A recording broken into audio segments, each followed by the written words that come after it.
Nobody tells you how hard it is to build a life from scratch in a new country. Today, I will answer 5 questions that discuss the problems people invariably end up facing but don't always talk about. What's the hardest thing about being away from home while chasing your dreams? The hardest thing for me when I was away from India and was trying to create a life abroad, which was aligned with what I wanted and was chasing at that point in time, was the limited involvement of my family in my life and vice versa.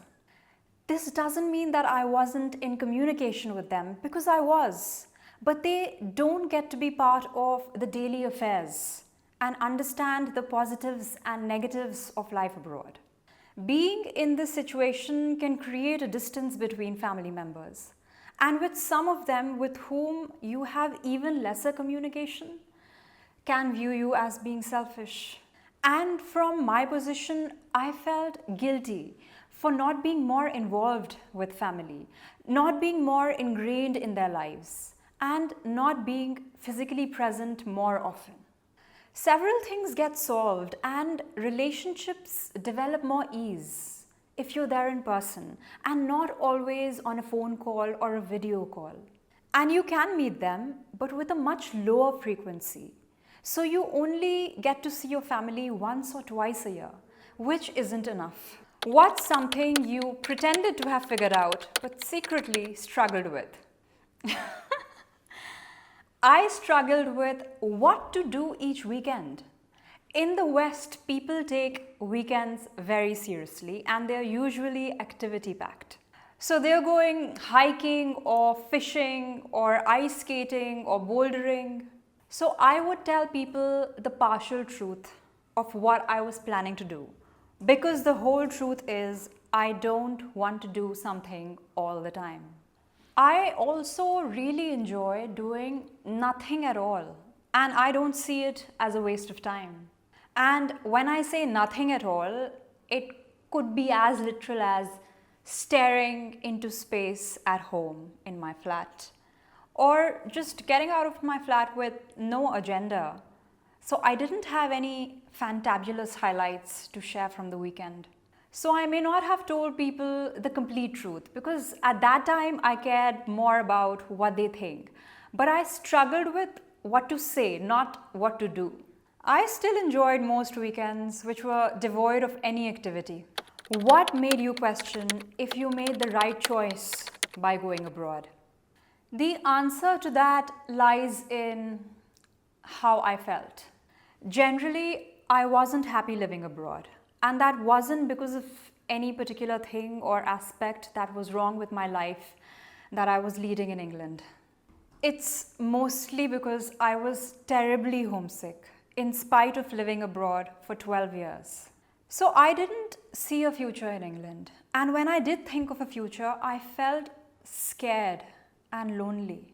And I used to ask myself that if I decide to live here permanently, how many times will I be able to see my family again? And how will that frequency drop over the years? Because my life would have changed and I would be older. And how do I feel about that? The short answer is that I would have felt guilty and sad. And if you have made the wrong choice, but you're unable to make a decision to get out of it, things dramatically start falling apart in every life area. And that's a pretty strong sign that you should pack your bags, because your time in that place is near completion. What do you miss the most from your life back home?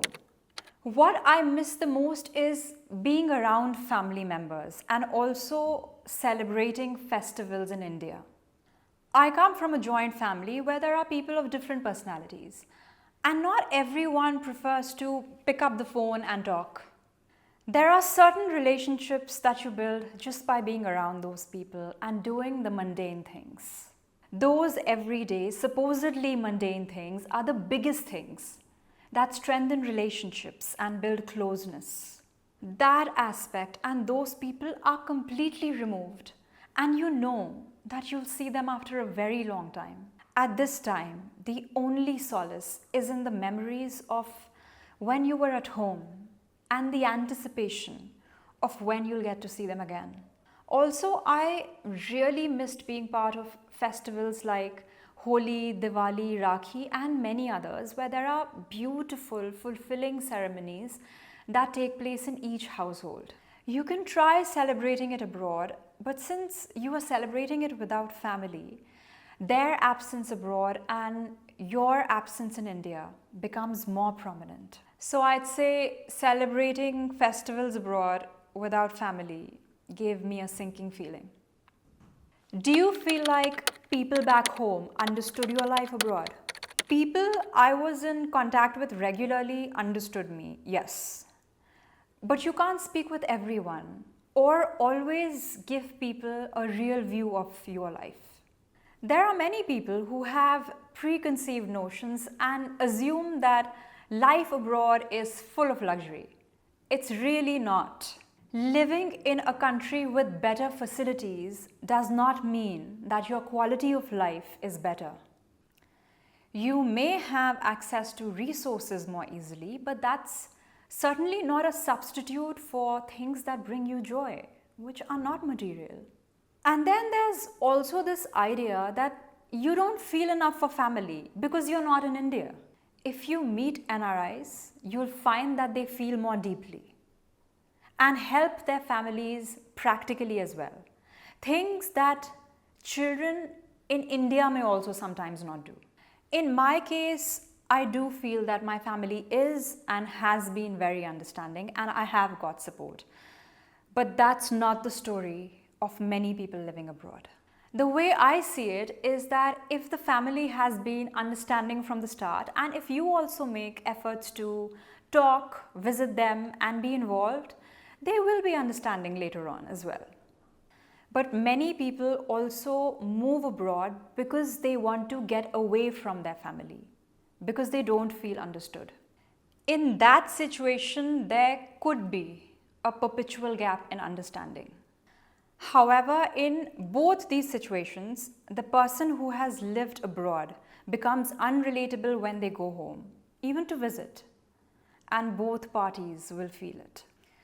It would really help my channel if you can like this video, comment your honest thoughts, and please subscribe to it. Thank you very much for watching till the end. Have a lovely day.